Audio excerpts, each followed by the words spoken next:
And just like that, we are live once again. I am joined here by Robert Sasu, MultiversX core developer, one of the main authors behind the new economics proposal for MultiversX. This is day 6, I think, of nonstop conversations with the community, amending the proposal, adding more things, adding more thoughts. And here we are with a very important update and new check-in, which is the following. The forum consensus. First of all, what's up, Robert? How are you? It's 1 week or less than 1 week for the community. For me, it's much more, but it's great. It's great. We are going into the right direction, and I love the feedback. I love the general responses and the activity around it. So let's do it. Rome was not built in one day, and this is actually exactly what we wanted out of these discussions, out of these presentations. It was this constant feedback, super fast loops, and targeted discussions around problems, around solutions, around thinking. So I think that we are in a good place right now. Yes. It's been exciting. It's been very cool to watch. Say hi in the chat. Today we have a presentation. I'll go through it in a second, and let Robert present it. Let me introduce the format for today because this is a first. Everything that we're doing here is kind of a first, but this format, the consensus format, is basically integrating all of the changes that have been suggested, that have been processed so far. This doesn't mean this is the final form of this proposal that is going to a vote. It just means it's the first, well, the second version of the proposal that is going to the public. After this session, when Robert has walked us through it, he will also put these first 3 sections that have been amended into the Agora. Again, open for public debate, discussion. If there's other changes you would like to see, please come with suggestions. Well-founded ones are greatly preferred. And yeah, then we'll continue this. Later today, we'll have 2 more forum or 1 more forum sessions, a double session this time on sections 4 and 5 of the proposal. So again, bring your feedback to that, but we'll get to that later. For now, Robert, we'll share the screen. We'll go step by step through the proposal and look at the changes that have been made, that have been added, and then talk a little bit about them. And then again, post it into the Agora for public viewing, etc. So I will let you just walk us through where we are right now and what has been changed. All right, so we did this yesterday as well. I haven't made presentations, but a simple walkthrough in the document, and everything added in the blue is the new thing. Also, this document is even right now viewable and commentable by anyone from the internet. Use good language, at least. Otherwise, those will be deleted. Let's remain uh, nice and cozy. The thing is that the abstract remained as we have. The preamble, the targets remained as everybody sees that um, we want together the same actually growth, EGLD growth, and some structures have been changed later on because the first page is much more about like a simple outline of the things. The point of evolution from scarcity to sustainability to growth, we might add that as well. It is actually what means right now. This proposal is not about, let's say, survivor. This proposal is about growing. Why did I say survivor? are some who say that this is about a survival. No, it is about growth, and then we have to go along with the growth. And the evolved model is the tail inflation with burn mechanism, continuous security budget. It might be a bit better name for this. Active buybacks and burns, transaction revenue share, and then the funds. Which today it will be section 4, and more details are added already there. So here we start the changes, and the big change are in the inflation rate and burn mechanism. So technically, we will not have a tail inflation. Tail inflation will be the third step. We will have a decaying inflation with an increasing burn mechanisms. And this framework shows a starting point of 8.757. I think that that's a big new number for a lot. Yes. When did that change? So we started at 9.47, is that correct? Yeah, 9.47. And then this changed from yesterday's food res article, and that's when I started to calculate. But the actual number was calculated like 1.5 hour ago, because it had to go through initial reviews with the team. So the idea behind this is that the first year is the supernova genesis year. So in the supernova genesis year, we will going to theoretically reach the initial supply cap, and after that, the new economic, or in the meantime, the new economics kicks in, and so in 1 year, we get to the 31.4 million tokens. This is the supernova genesis year. This is again a maximum theoretic inflation rate, because this means that this theoretically can happen only, but practically not, because this could happen if there are no transactions on chain for 1 whole year. But if there are no transactions on the chain for 1 whole year, 50% of the inflation is not sent to anybody, because there is no growth. But more on that in this. That's why it is a maximum theoretic thing. The second phase is the stabilization phase, which is a decreasing towards 5%, and to get into the end phase, which is the steady phase, demand driven. So the initial phase offers a competitive budget for staking, ecosystem growth, grow dividend funds, and to start a flywheel. And after that, we have to see how this flywheel evolves, how big it is. And according to that, let's say the numbers will change. I added practical starting emission because that it will be, because the other funds are not used, especially for the first, let's say, 1 month or 2 months, until we start to see those applications, those DeFis, liquidity coming in, things going upwards. We will not see those numbers. They will not be part of the let's say circulating money markets. They will be locked in contracts. I think we'll talk about that later, but just a quick question. And also, by the way, I'm looking at the chat, so if you do have questions about this, feel free to ask them. We won't spend too much time on individual granular stuff, but if there's something big that I see in there that needs to be asked, I will. The initial model was quite simple, right? It didn't have the decrease in the curve mechanism, etc.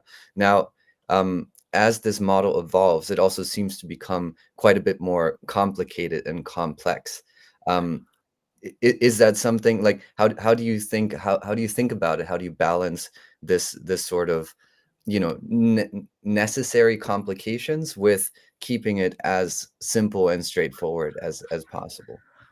So this is a balancing act between, but this was deliberate from the start, because we wanted And as Benjamin said, even in the Foundry sessions, we didn't want to show the final result.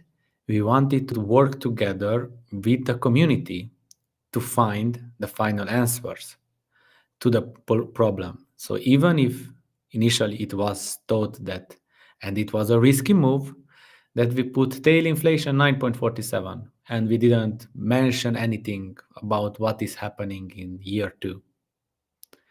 It was a risky move, but again, it made people to come, discuss, debate, and the whole Twitter is about economics. I think this is a win-win.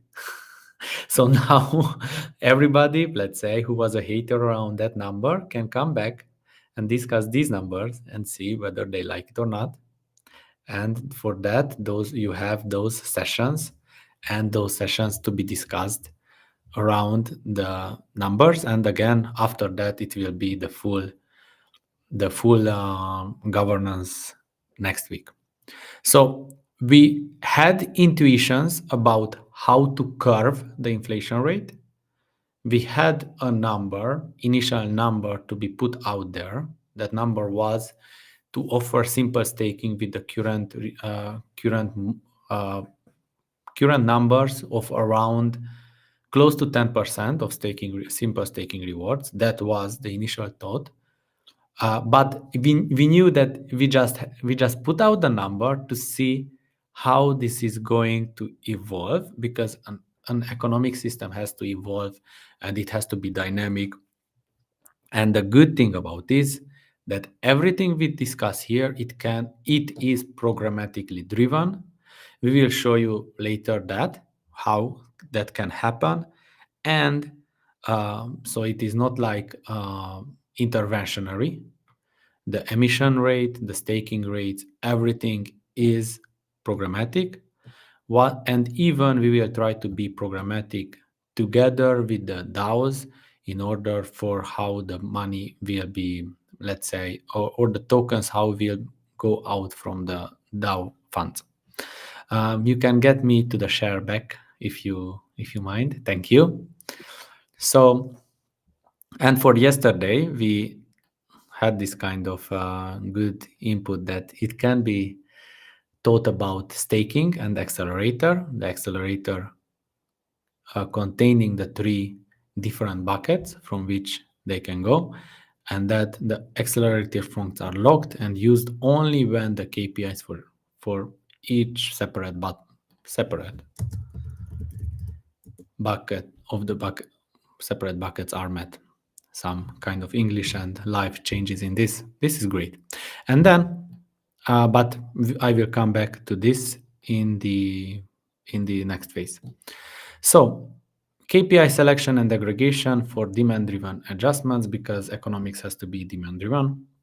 We added staking ratio with a target, protocol revenue via burns, and DeFi activity, which aggregates TVL and volumes. Here we have to see whether a third point like stablecoins liquidity will be added or not. The composite formula for the power G is this number. And then the inflation adjustment formula will be in 2 rates, so the high rate phase and the low rate phase. And high rate phase is anything above 5%, and everything under 5% is the low rate phase. So the inflation will change. It will decay much faster if there is no growth. It will decay slower if there is growth. So if there is growth, then high growth can sustain the emissions and it can fuel even more emissions. And low growth enhances scarcity, and by not giving out those tokens. In the case of low growth, so in the case of low growth, a bunch of the tokens will remain locked in the ecosystem and the growth dividend fund. So the actual emission rate will be super small. So we have some scenarios and what it would look like if the supernova genesis year is year one, then in year five, year three, year five, and year seven, how those longs and how would it look long term stable. You have an emission calc simulator which is interactive, so you can play around with some numbers. All Um, inflations are maximum theoretic, which actually will be not that numbers, will be much lower. how much lower? What's It depends on the usage. It depends on how much of the blocks are used. We can make some estimations, but I don't know. I think that those estimations are too hard right now to know because there are so many dependent things, and supernova will bring even bigger block space Mhm. for everybody to build. So I think that this will evolve. And then what we can do is to show out in dashboards and on Explorer the actual inflation as the things are going on. Yeah, the Explorer is already such a great tool. I think just a quick question on this variable size, because I think something that I saw in the community mentioned, which I very much agree with, is crypto is cyclical, right? There's very high, crazy growth phases, and then there's these bear markets. How does this like variable um, like how would you track, let's say, a typical, I don't know, 5 year, you have a 7 year cycle there. Where do you kind of, can we estimate where this actually ends up over the years? Is this something where we have some projections shared or that can be made for how this looks like over, let's say, averaging it out over the last 5 years or something like that? Um, yeah, so let's say if we have right now, we have a bull market of, let's say, 2 years, then we will be on year three from now, we will be on 7.78. And after that, because let's say a bear starts or whatever, uh, we will go down aggressively and be a little bit above 5.949. So I think we will be around 6% in year five. And then, so this is, let's say, 2 years and 2 years. And then depends whether the bull market so the cycles are 4 year cycles again, and whether we see, let's say, an uptick of growth, then even in year six and seven, we can be still a little bit above five. But again, this depends on the growth of the market. And if in the next 6 years we have 4 years of growth, wow, that will be like amazing, amazing. And only then, let's say, this is the best, like, let's say the highest inflation scenario would be that, okay, after year seven we are under the 5%, but this means that you are giving out all those tokens to growth, to ecosystem, to everything. And then, let's say, if that's not happening, we are in a low growth mode. These are the technical maximum numbers. So in year five or year six, you would be already under the five. So you would be on the third phase of the inflation model. And then if there is no growth, you would be around 2% inflation or a little bit above it.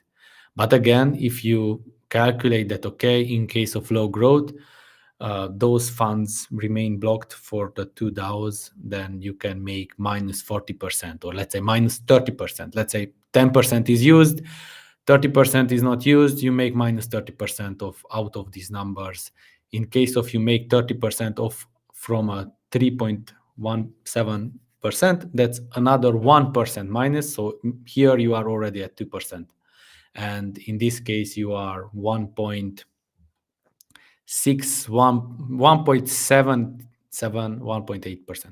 Okay. Yeah. And so, sorry, last question, I'll let you move on. The growth actually here is measured as this in the formula, like you were saying, basically TVL volumes. So it is very much dependent on a dollar price of EGLD, for example. Yes, technically it is dependent on the dollar price because volumes you measure like that. Then it is dependent on the protocol revenue form, how much it is burned. So you have to burn a lot in order to get into the high growth phase, and it depends on the staking ratio, but actually how the staking ratio moves. So if the staking ratio is going down, we are in a low growth phase. If it is going up, we are in a high growth phase. If it is stagnating, we are in a medium growth phase. All right, awesome. Thank you so much. Let's let the people play with those models themselves, but I think that's some very interesting clarifications. All right. So on after that, we have the emission distribution model, which remained the same. I didn't let's make two tables of the accelerator, but again, everything under it's the accelerator. The simple staking, the goal has been added. It is to ensure and attract new capital, which is going into staking. Growth dividend for users. It's to create a velocity of capital, so active DeFi environment, and what matters, measured with super hardcore KPIs. And then the ecosystem growth fund for builders is creates a new bucket which is distributed to those builders who demonstrate through milestones that they are achieving those things they are supposed to do. And both everything like here it is worked together with the DAO. Oh, somebody is trying to Someone's comment or copying. copy pasting. No problem.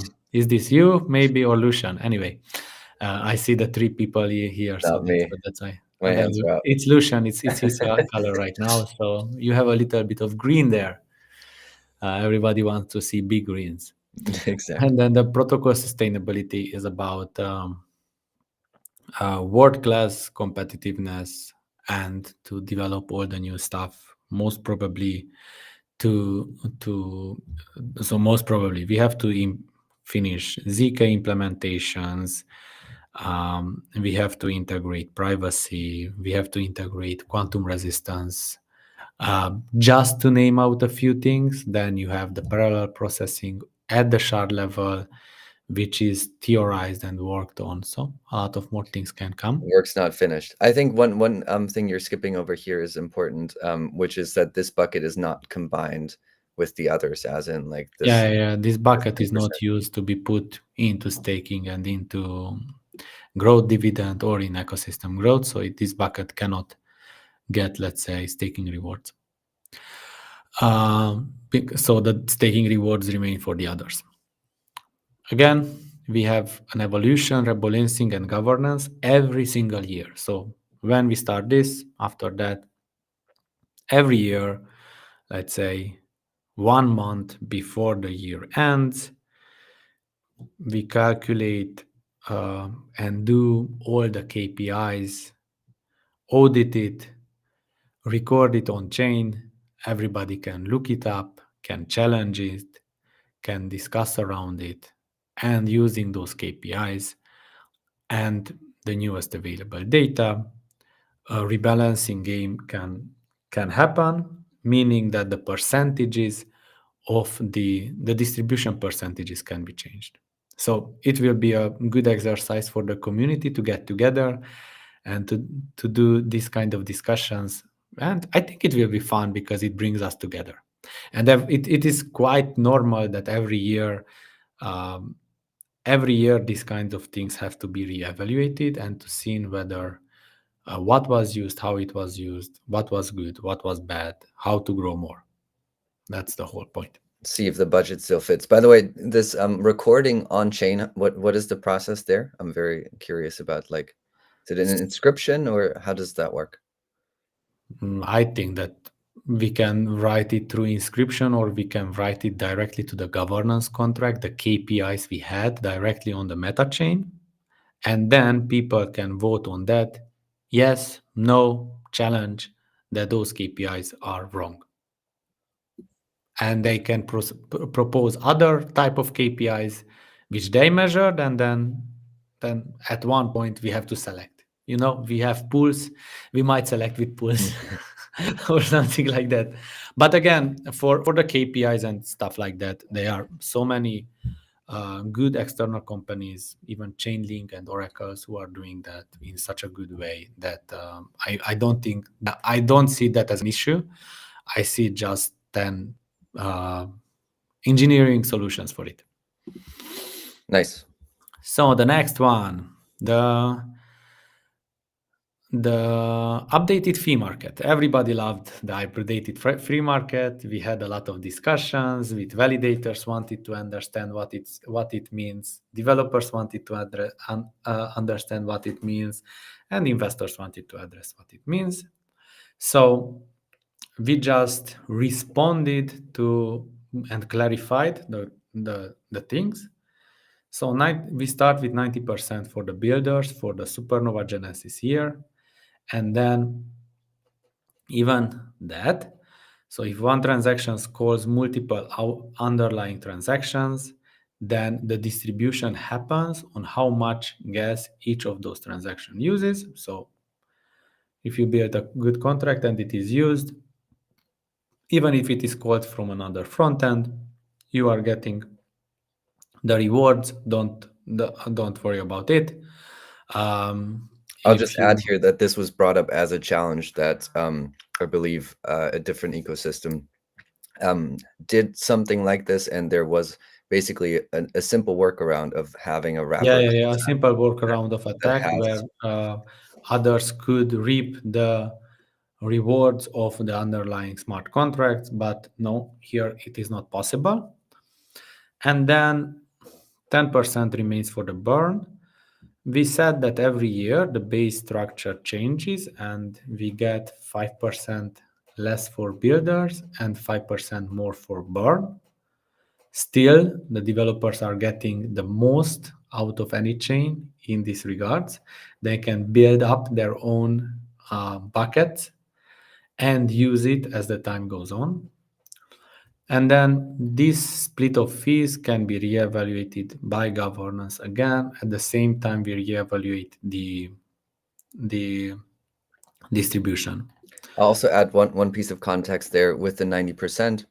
Basically, the idea is to almost subsidize transactions for builders, so it's much easier to develop or code high volume applications where you put a lot of transactions on chain, because effectively you're getting 90% of all the gas fees back, meaning you only pay 10%. Yeah, and then this could actually mean that you can start to, let's say, give out free transaction for 90% of your users and 10% is paid or something like that. It's a good way to attract new users. It's a good way to attract new markets, because in this sense, your users do not have to have e-gold in their accounts, and then the user acquisition is much simpler and no stress around it. We have the relayer transaction, relayed V3, which is super simple and it doesn't cost you anything to do it. Another thing was added that the base fee from transactions which do not call smart contracts, like asset transfers, data transfers, recording the data, will be burned completely. So 100% burnt on this. And the base fee is 100%. And the priority fee goes towards validators, because they have to have new machine, better machines in order to handle the new networking needs for the supernova, or the, let's say, as we imagine the growth of it, it will yield in a growth of transaction volumes. So because of this, validators have to put up things. And then I think Lucian said some of interesting things which you can see, for example, on Solana, is that some of the builders, some of the validators, because they have good fees from the priorities, they are offering 0% staking reward, 0% fees on their staking rewards, for example, or others are actually sharing these priority fees with others. Some other type of validators launched NFTs or tokens from which you can accumulate those priority fees. You as a user can be part of those priority fees. It creates an open market for it, and then validators can do anything around it. We have discussed about the scope, and it was added here from the validator discussion, that validators have to be economically sound, and we are in an ever expanding network with shards. Hopefully we will have, by the end of the supernova genesis year, we will have not only 3 shards but let's say 4 or 5. It would be really awesome. Like if the growth engine, when the growth engine starts, that's pretty much possible. And then this is added that the shard split algorithm will take into account the accumulated priority fees per days versus the base fees per days. So to create shards only when, not only that, when it is must. So I don't know what are the numbers. Maybe if priority fees are at 4x versus base fees, I'm just saying out a number. We can work on that later on. Then the shard split happens or stuff like that. I would say this is what number should we choose. It's a, let's say it's a discussion. It's a good discussion to have when we are there. So let's solve the problems we have now, and then those problems which are future problems. Let's create good problems and then solve them. Let's create those problems, and then we will have something fun. And then there was a discussion about how much would it cost to fill up the blocks because of the 90% share.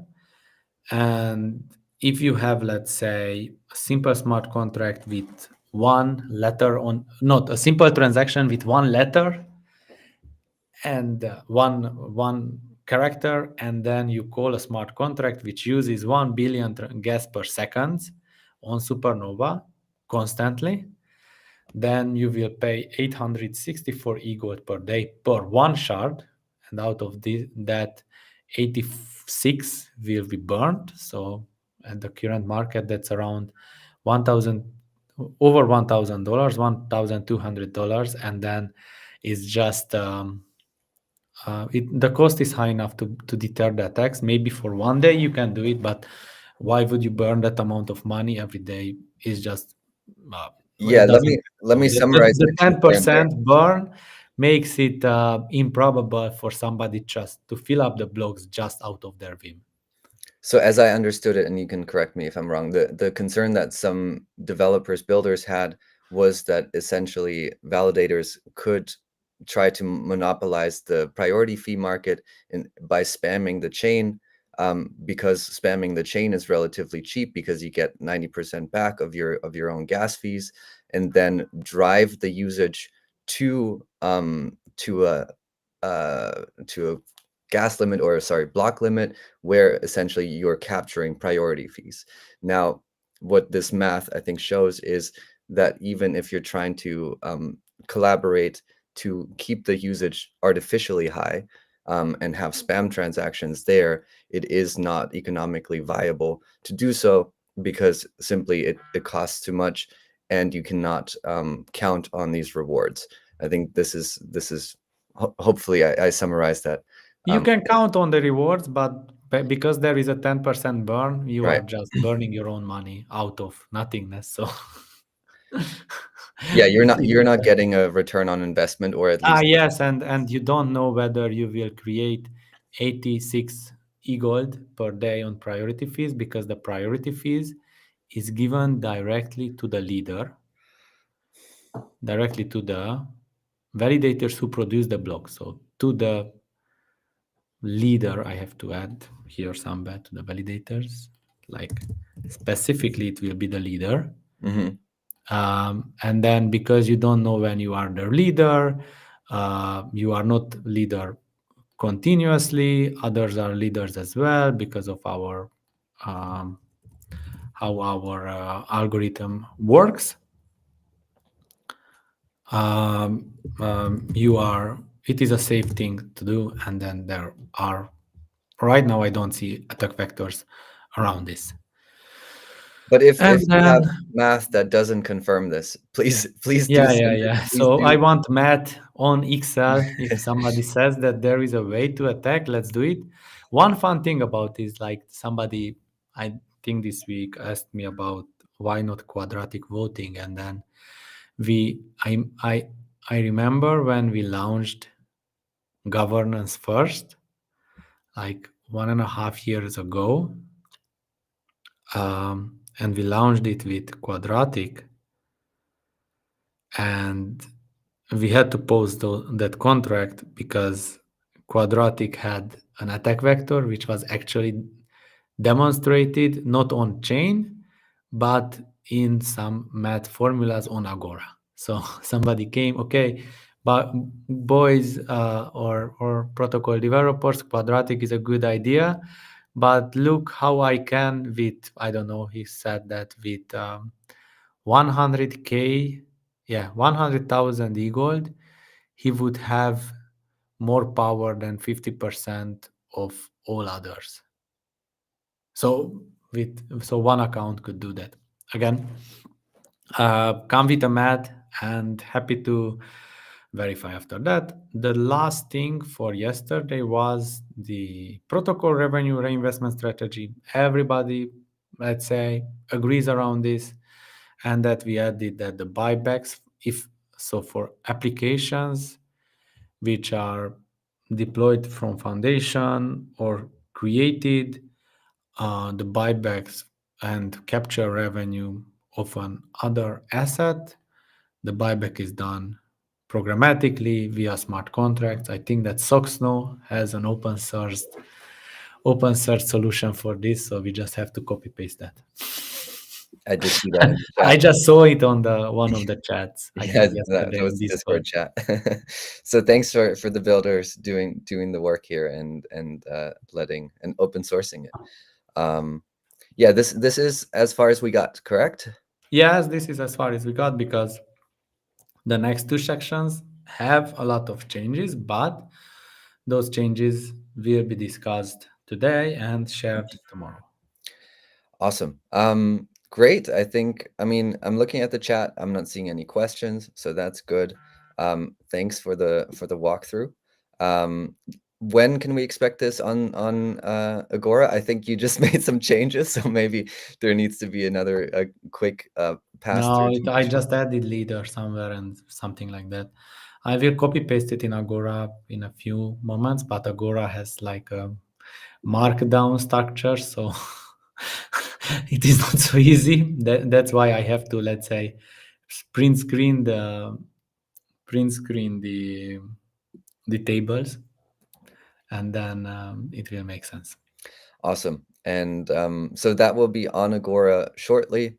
Again, this is still open for discussion. If you find the math is incorrect, the math isn't mathing as it should be mathing, then please math with us. Wow, I can't speak. Math with us, and then help us do better. But I think, yeah, really amazing to see some of these changes or these ideas implemented already. There's still room for further improvements always. So please come with that. There is several forums. There is the Pulse forum. I will bring that And link we up. are aggregating everybody who was actively participating in this.